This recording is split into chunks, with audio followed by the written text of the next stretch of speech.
Today's SWAPA number is 13. That's the number of pilots on the SWAPA Safety Committee covering multiple departments.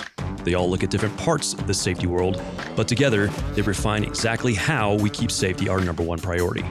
So today, we're joined by Safety Committee Chairman Ken Schwantner and Safety Committee member Gary Niemann to discuss all the flight safety topics that are front and center, not just with us here at Southwest, but with the aviation community at large. Southwest 569, runway 15 right, clear for takeoff. Clear for takeoff, 15 right, Southwest 569.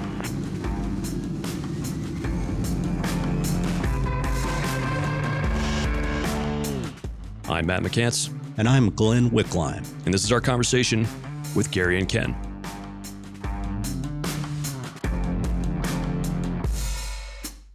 Guys, glad to have you back on the show. We have a lot of new hires since we chatted last year and released our previous safety podcast. So let's start out today with a quick reminder for everybody in the membership of what our safety committee does for our pilots and all those subcommittees like fatigue that fall under the flight safety umbrella. You know, we've got ASAP, we've got FDAP, we've got fatigue, we help pilots with IRs, we do NTSB investigations, we coordinate with the company on projects. So we're pretty busy just with that work. We also monitor the company's emergency notification system, the chief pilot on call, emails that go out about it, pretty much everything. Medicals, diverts, mechanicals, whatever the company's interested in when it comes to a day-to-day operation, we are involved with that in some way. We at least have awareness of it and visibility on it. And then we make a decision whether to call out to the pilots on a specific event to see if they need any support. Maybe there's an IR, ASAP, those kind of things that we can help them with or get them pointed in the right direction. Yeah, I think that's a really important takeaway from what you just said. There is a ton of company overlap and cooperation there. Can you guys kind of tell us how all that works? There is a lot of cooperation there. I do want to bring up, as Ken said, we are very busy all the time, but we also do it on very fiscally responsible, especially when we look at some of our counterparts. When we look at some of our other counterparts, just their ASAP team is as large as our entire team. And we're talking about a comparable pilot group. So I'm not going to say who exactly, right? But we are very busy. We have a great working relationship with everybody in the company. In fact, we just got back from a conference this week. It's called InfoShare, where all of the industry gets together.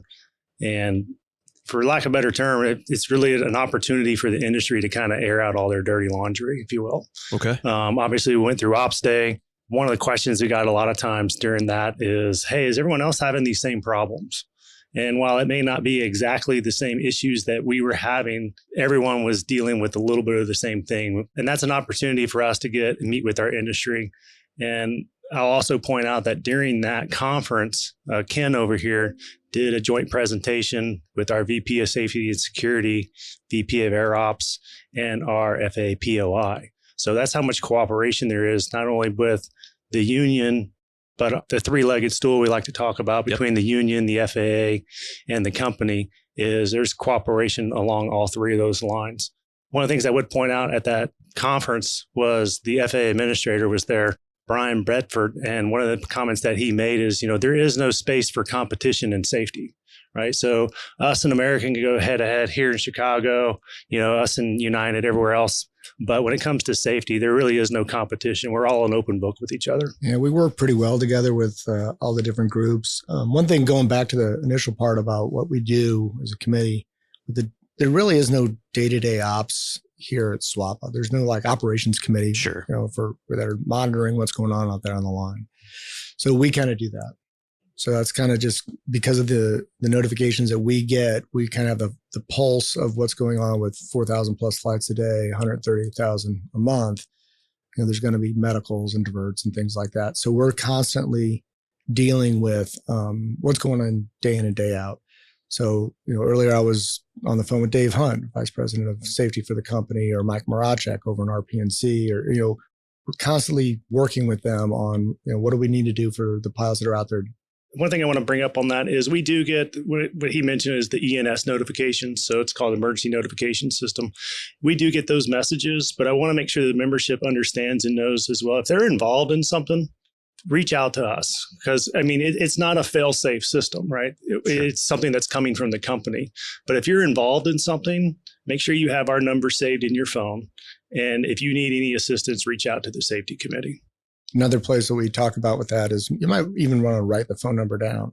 I mean, some airlines are telling people to memorize the hotline number, because if you're involved in an incident or accident and your phone goes, you can't get to your phone, but you can grab somebody else's phone. I mean, there's all these different things that we share at these conferences and with these other entities, whether they're companies or unions. We're like, man, that's a pretty good idea, actually. Yeah, and you can totally save those numbers in your phone, or you can just pull up the SWAPA app, and there's an emergency tab there at the bottom, and there's an aircraft section to that tab. Thanks, guys. That's a great overview, but let's build on what you just said a little bit. And what sort of hot topics have you seen over the last several months? What's going on right now in the world of safety? What can you share? I guess really the last year, there's a lot of different things we could talk about. We could talk about LRD, smoke in the cabin and the cockpit. And we could get to that a little bit later as well. But I mean, one of the things I worked on in the last few weeks was ACARS messaging.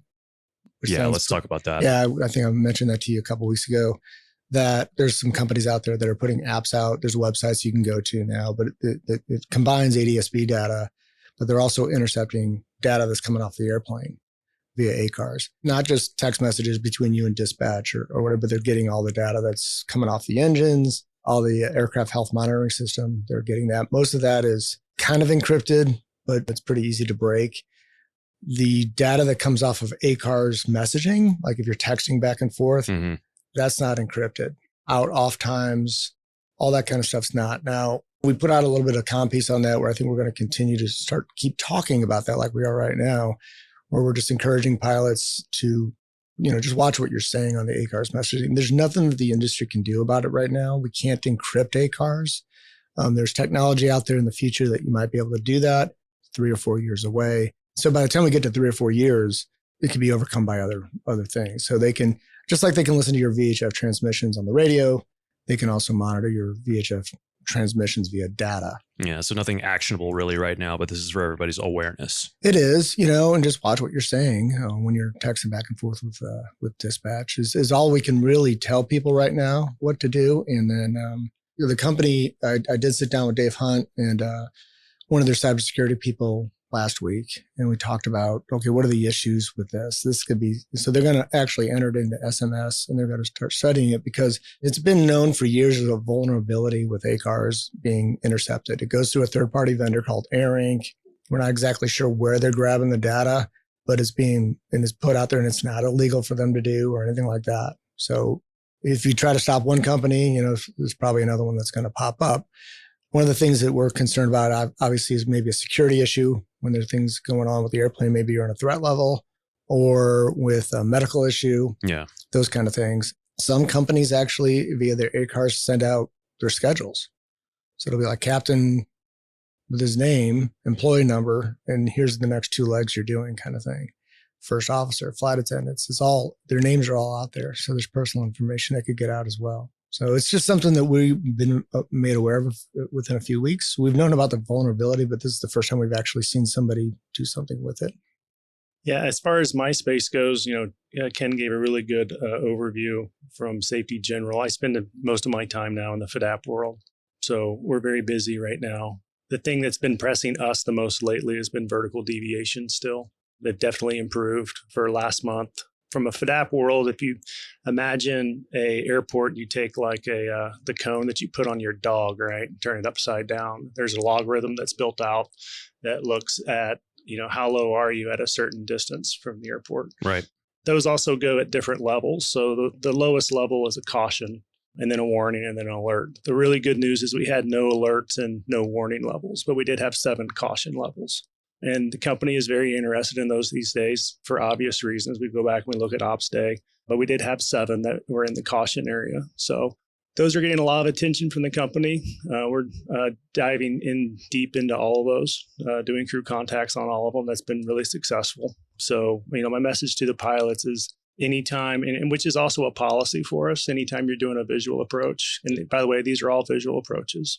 Anytime you're doing a visual approach, back it up with the guidance of an underline, if it's available, of an underline approach. So data collection with FDAP, the algorithms are looking at more and more information. And we probably had aircraft for years, for decades. Every airline does. It's in the wrong piece of sky. Either it's high, low, left, right, fast or slow. When it gets into the terminal area, that's where ADSBs really kind of, they've it's going on the internet as well. Flight Radar 24, those things, they're watching.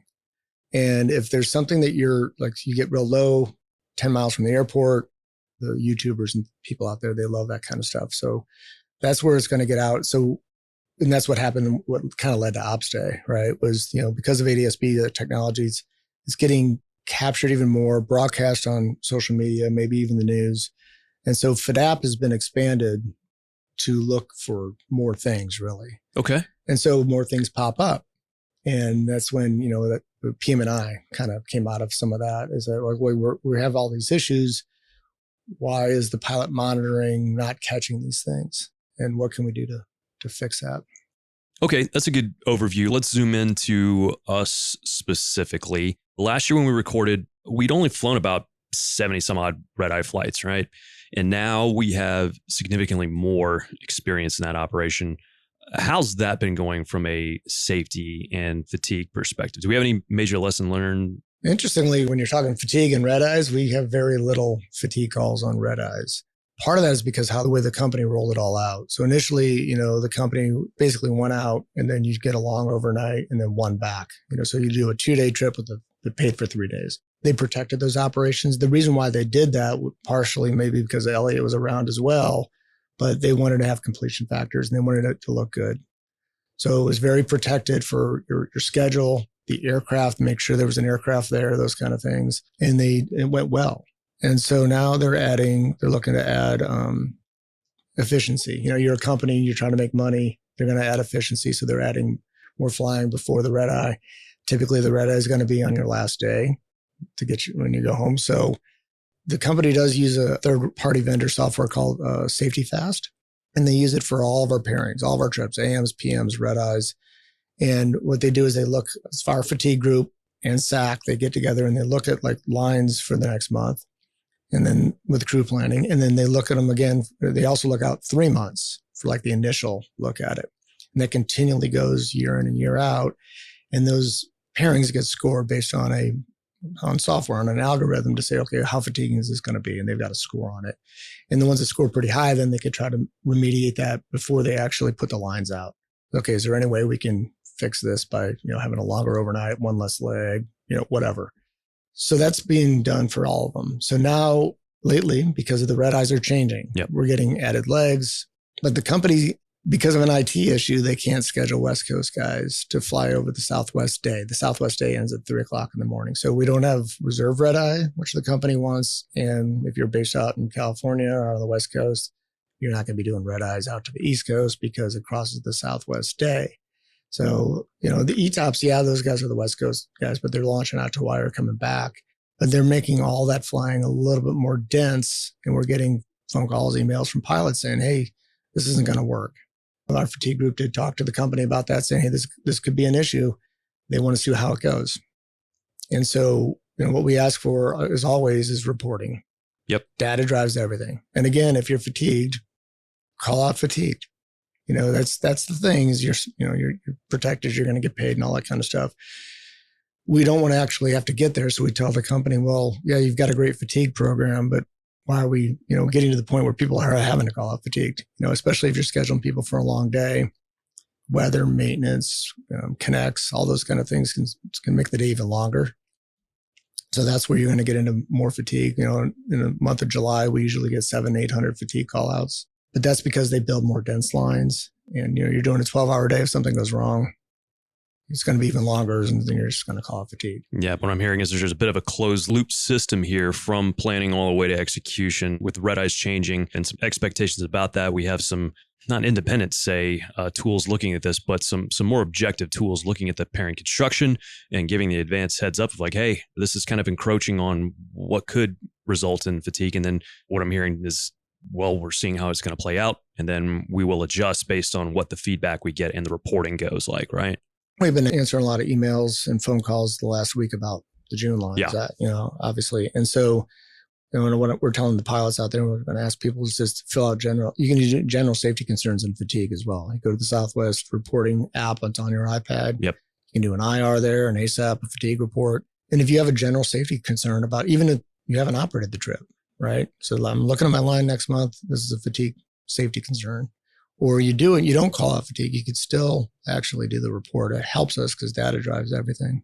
And speaking of the general, just want to make sure that everyone understands that you can do a general fatigue concern the same way you can do a general concern in ASAP. So I'm not sure if that's widely understood yet. I want to make sure that we hammer that home.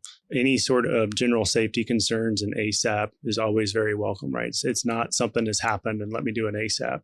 If you see something or if you have a concern there, make sure you fill out an ASAP. Yeah, if you're going to take the time to email us or have a phone call for a 20-minute conversation, please do the report. Because we're going to see that anyway, and that we can actually do something with it. Right. But until the data actually gets ingested into the system, we can't do anything with it, right? We'd love to talk to the membership. We'll talk to them all day, every day. That's what we do.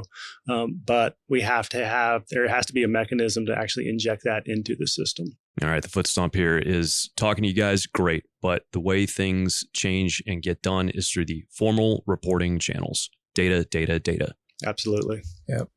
Guys, let's pivot just a little bit. Thank you very much for the information on FADAP and ASAP and its importance. But talk to us a little bit more about the new PM&I and the call outs and how that's going with the pilot group and how's it working?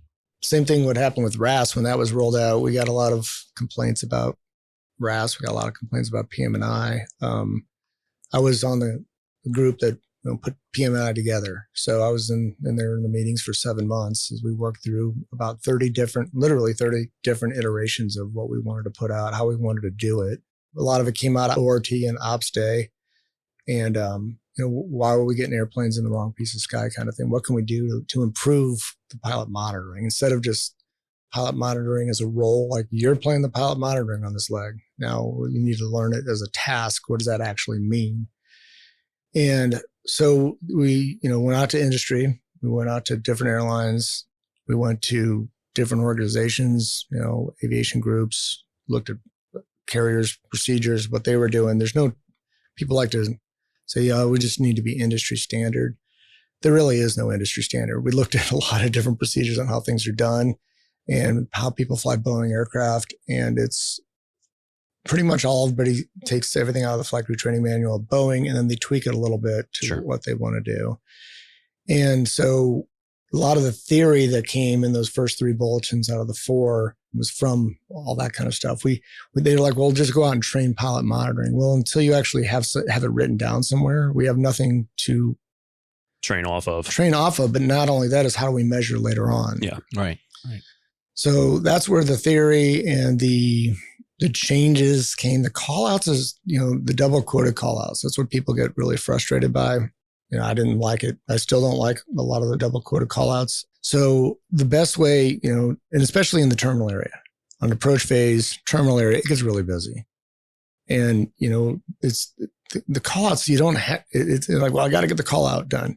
The intent is really to check the FMA and the PFD, what that's telling you. You go from green to magenta. So what's on the green on the FMA, then look at the magenta, making sure. So when you roll a new altitude in, you can see that either on the MCP or in the magenta on the PFD, but you got to go and double check that you're in the right vertical mode. Make sure you're in VNAV. So you hit the green VNAV lettering and then go to magenta, green to magenta. And then if you can get the call out done, get it done. If you can't, because you're busy doing a checklist, talking to tower, trying to build a situational awareness about the traffic around you. If you can't get it out, get around to it later on kind of thing. It's still aviate, navigate, communicate. So you're still going to do that and then validate later on. So validate when you can. Don't want you blowing through the localizer because you're trying to get the call outs correct, right? So that's not the intent. That being said, there was a survey that came out after the training and it started going live. 5% of the pilots, I think, did the survey. So maybe they didn't put it out correctly, or people just like, I don't really want to do it. They're going to do another one in June. But some of the safety teams over the company, whether it's FSAP, the LOSA observers, or we've got a team called SLAT that go out and do listening groups. They go to lounges, they go to where pilots are instead of just, waiting for them to come through Dallas and asking. they're going to go out there. They are out there and they're asking, well, what do you think about this? And then they validate all of that and take it to leadership. One thing we're seeing with the feedback is after people come through CQ and do the CQ footprint, they've got a better understanding of what's going on with it. At the 6-month point, I think is what they're talking is they're going to do another round of surveys. And we want all the pilots as much as can either come on the radar or some update from the company is going to put that out there. We're going to ask for pilots to tell us what you think. We want that so that we can get some of these things changed that, can be burdensome, especially in the terminal area. Yeah, and just to follow up on that, Ken did a really good overview on that. As a gatekeeper, someone who's talking to our crews a lot, the rollout has gone overall, I think, pretty well. And our crews are really trying to embrace it. There is some confusion. Anytime you make a change this large, I think there's going to be some confusion there. It was a huge sea change for us.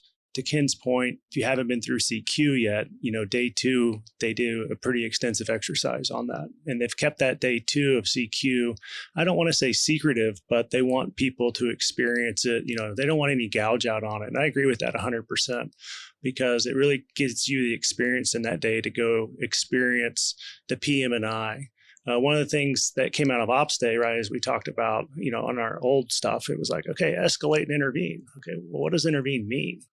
Like we never really trained that before. So now we're actually giving some real world experience in the sim as real world as it can be, to where we take a situation with a check airman that's actually administering all those events and is escalating it to a point that an intervention has to happen.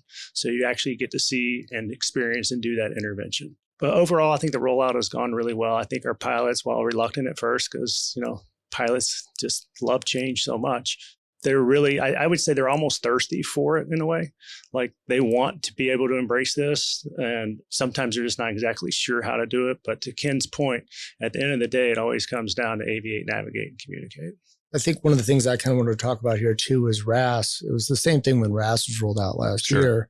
You've got this thing talking to you when you're approaching the runway, you're on the runway, all these kind of things. And people were complaining about it. And I get it. I didn't like it. It would shock you sometimes. Yeah, it seemed like an added distraction at first. Right. Now it's all about, it's your pacing, right? So you kind of know when it's going to occur. So you do your checklist early or however you're going to do it. At 750 feet or so, you're going to get approaching 1-3 right. You just know that's going to happen.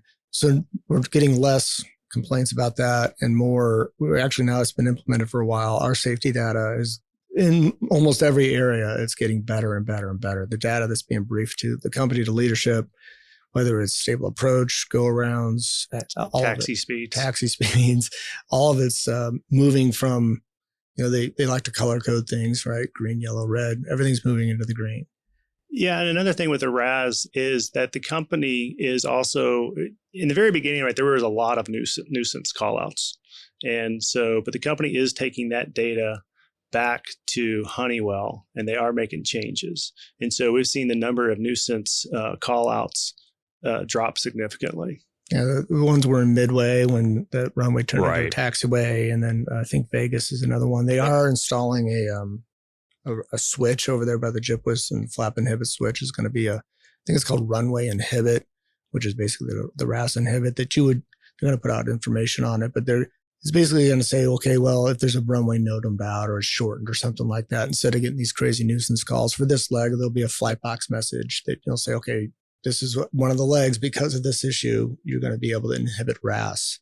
And they're going to monitor that as well to see if we're doing it. What if you forget to turn it back on? You're going to your destination, so they're going to watch that as well. So, but RAS, I think, people will ask, well, why didn't they do it years before? A lot of our airplanes you couldn't put it in there.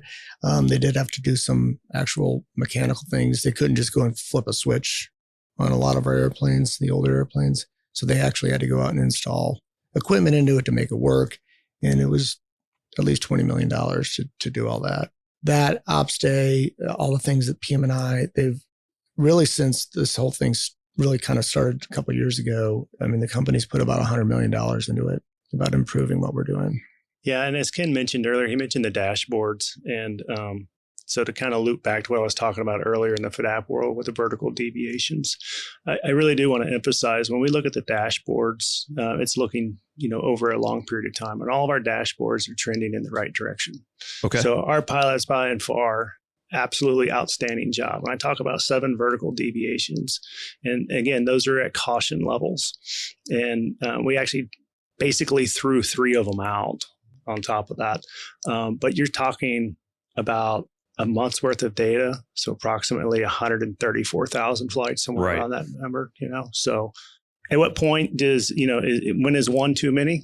I don't know the answer to that, right? I mean, obviously the goal is always 0, and that's with all of our things, right? Whether it's unstabilized approaches, but we're out there, we move metal, we know how it works. Yeah, So, I think this is a good message for the audience out there that is not a pilot. If it's not very clear, the objective of this profession is perfection. And we are constantly striving to get as close to that as possible. And the things, all the data that we collect is so extensive, but that's a constant goal of ours. And it's an important goal because that's what the passengers expect. And that's what we expect of ourselves. But let me see if I can tie together as many acronyms as possible with the discussion on PM&I. It sounds like we've got some active measures out there trying to figure out how it's doing, some passive measures out there seeing how it's doing. But let's say, hypothetically, that in the terminal area, we get kind of hung up on a PMI call and we blow through a localizer, or, we have some kind of minor deviation. And now I go, man, I think I should probably ASAP this or file an IR or something. So let's tie together. I know you talked about ASAPs and IRs and PM&I. Let's see if we can tie those together and talk about just the high points of the process of when to file an ASAP, who sees that, when to file an IR, and who sees that. The requirement in FOM Chapter 22 about filing IRs is in that table there, right? It's huge. There's tons and tons of information in there. There's a few. A lot of times you're going to get asked if you're talking to dispatch or the NOC or chief pilot on call, they're going to remind you, you have a medical issue, you're going to need to do an IR or something like that. You hit a bird, you're going to have to do an IR. It's in there. The reporting requirements that Chapter 22, the company, we've been talking to them, we're trying to slim that down. Because some of the requirements are NTSB requirements, Part 830, and some of them are coming from the FAA. The FAA wants the information, right? Some of them are just things that have been left over from some leader that was in position, 20 years ago that said, hey, I want to track this. Okay. So require an IR. So they're trying to slim some of that down. When you are required to do an IR, if someone tells you to file an IR, chief pilot or something like that, we have no problem with you calling us, asking us about how to do it. But if you're going to file an IR, it's just the facts. Like a police report, it's just what happened. Your ASAP is going to be, for why it happened, what you were doing leading up to the event, what occurred, what did you do afterwards? That's really what the ASAP's about. What we do ask on some of these more difficult situations is that if you are doing an IR and you're going to file an ASAP, we also ask you to type in at the end of your IR, ASAP filed. So what that tells the people over at the company in flight ops is like, oh, ASAP's got this one. They're going to do the investigation inside the ERC, Event Review Committee. Otherwise, if you're just doing an IR for a basic thing, a lot of times, you don't even need to do an ASAP. But if you have an altitude bus, you blow through a localizer, those kind of things, yeah, obviously you're going to want to do an ASAP. Yeah, and just to follow up on the IR thing as well, because we're going to be doing a lot of upgrading this year as well. Yep. Anytime you're asked to do an IR, if you want SWAPA's help, we're here to help with that. So reach out to us. You can go, again, like we talked about earlier, you can call any of us on the safety committee and we can help with that. You can send it to an email, just safety@swapa.org. Say, hey, can you take a look at this IR? It's the first time I've ever done an IR. We're more than happy to help on that. Hey, you said something kind of interesting right there. I'd like to circle back and just touch on a little bit more, and that if there is an ASAP report that's filed on a specific event, there's a likelihood or a possibility the company is going to allow the ERC to finish that investigation and take whatever data is possible without having to circle back through the company's safety structure or the chief pilot. Did I hear that right? So we deal with that every week. Most of the chief pilots are happy to let ASAP handle the investigation. That's what ASAP does. Those guys over there on the company side, there's 10 or 12 of them. Most of them in there at least 5 years, some of them 15 years. That's all they do is safety investigations. They're the experts at it. And the other parts of the company they're not trained to do it. And so we really want as much stuff to get into ASAP as possible, because the people that actually handle safety, and if it's a specific event they need to do a deep dive into, or maybe it's just a basic altitude bus on an arrival or something like that, we need the data as well. We aggregate it. We try to fix things as we get enough data. But when it's a specific event that's a little bit more high profile, where the chiefs might be involved, we ask them to let ASAP handle it. So when I say put ASAP filed in the IR, that's kind of telling everybody out there that sees the, because there's people that see the IRs that aren't pilots, but the pilots that see that and see ASAP filed, that's telling everybody that, hey, Flight Op Safety has got this, and they're going to actually do an investigation on it, so that they don't have to, spin their wheels doing the same thing. And to sandwich this a little bit, I can tell you from personal experience that after you file an IR, if there is something in there that gets caught, and in my case, it just happened to be the chief pilot's office, because it was just an annotation of what happened. And they're like, hey, recommend you file an ASAP here. It was no problem. I filed the ASAP on the back half of an IR. Both were open and shut cases, and nothing really came of it. So just to give everybody a warm fuzzy out there, don't feel like you're being pressured one way or the other to do this. This is really a pretty above board process, and the back and forth that happens between safety here at SWAPA and the company, it's much more collaborative than anything. Yeah, we want the questions. If there's questions from the company, where there's the chiefs or somebody else over there, we want those questions to be answered in ASAP. We don't want to have to go through the IR process where they reach back out to the pilots. Can you provide more information here? Yeah. Or can you take out some of this information that you put in here? Because it can actually be a little damaging.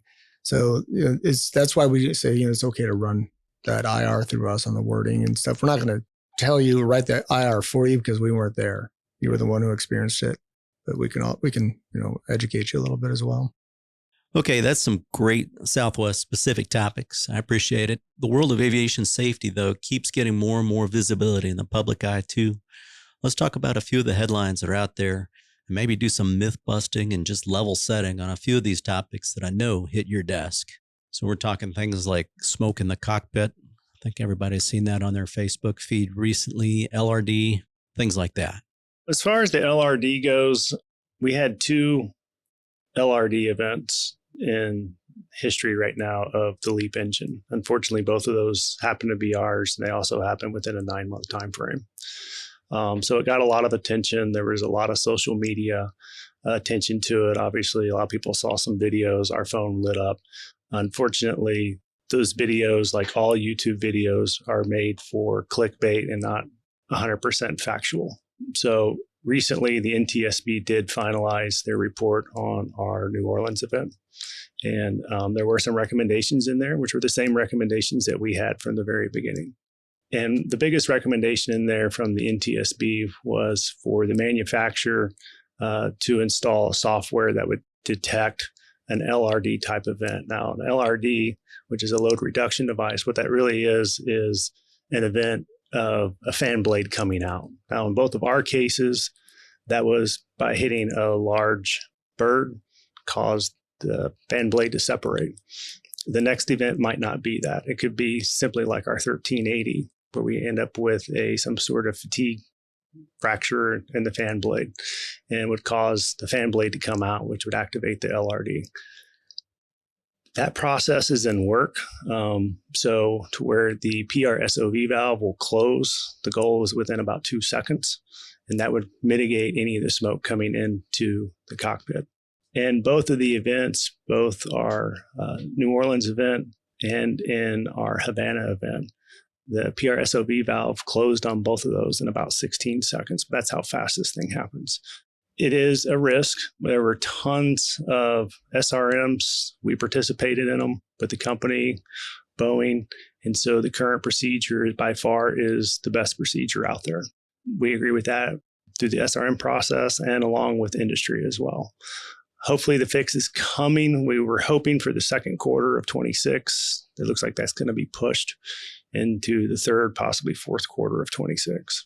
That's been one of the questions we get a lot, is when is that fix going to come for the ECs to be able to shut that PRSOV quicker? It's just not good news. It's been delayed a couple times, and we don't really have a good answer for that. Can we characterize this as an improvement, not necessarily a fix? Is that a fair narrative around this?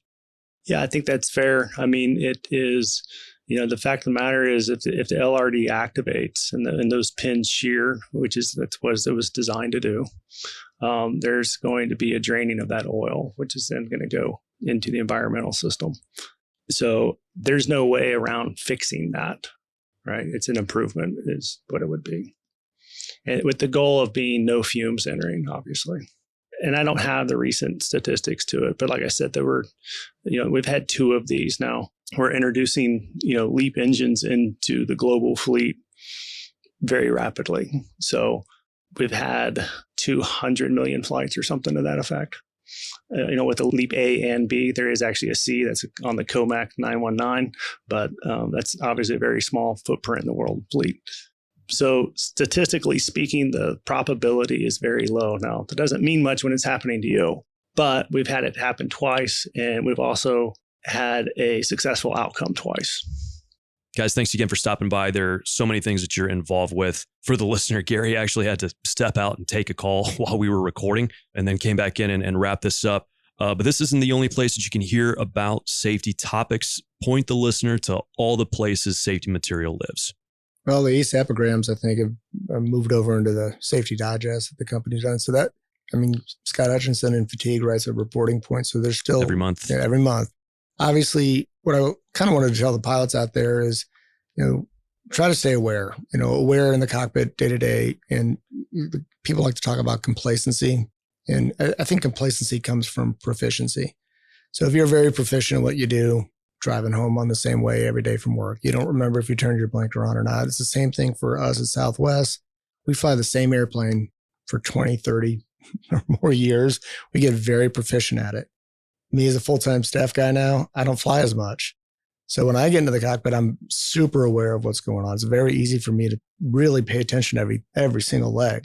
The average line pilot out there who's flying, 80, 90 hours a month is so proficient that it's easy to, you kind of get lulled into a sense of, when they say complacency, I say it comes from proficiency. Sure. And so by staying aware, obviously on the flight deck, and when you're there and trying to be present in all your moments there when you're flying, but that also means with all the information that's coming from SWAPA and the company, whether it's on the radar, flight ops updates, safety scorecard, all those things that come out, it's the information's out there, and some, we have the SWAPA app where you can get a lot of information there as well. But just try to stay aware of what's going on. And that's a huge issue for the company and for the union is we like to put out a lot of information. How much is too much information? And so, but the information does go out and read as much as you can. And if you have any questions, you can always reach out to us and we'll point you in the right direction. Right. And along those lines, obviously, there's a lot of resources at SWAPA. And a lot of the stuff we mentioned is also the company as well. And I go out and fly and I'll ask guys about this. And a lot of them don't even seem to know that. So inside of the comply, so under flying, and then there is a safety resources tab that's there. And there's just so much information there. And one of the things that I like to use the most inside of there is safety trends. It shows all of our destinations. And if you click on it, it'll show you ASAP information. I get it, leg to leg, but there is just a ton of resources there. That's where all the company safety communications are. There's animations, there's videos, there's a fatigue call checklist in there. There's just a ton of information that's available on the EFB.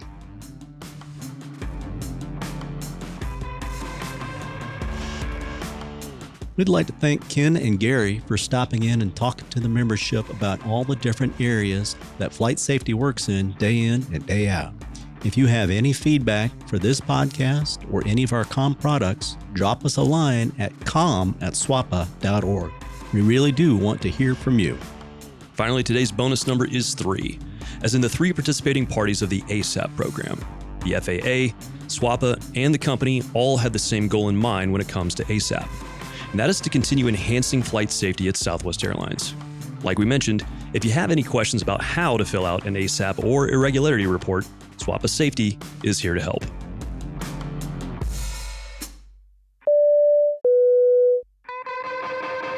South 1598, runway 13, center clear land. Clear land, Southwest 1598.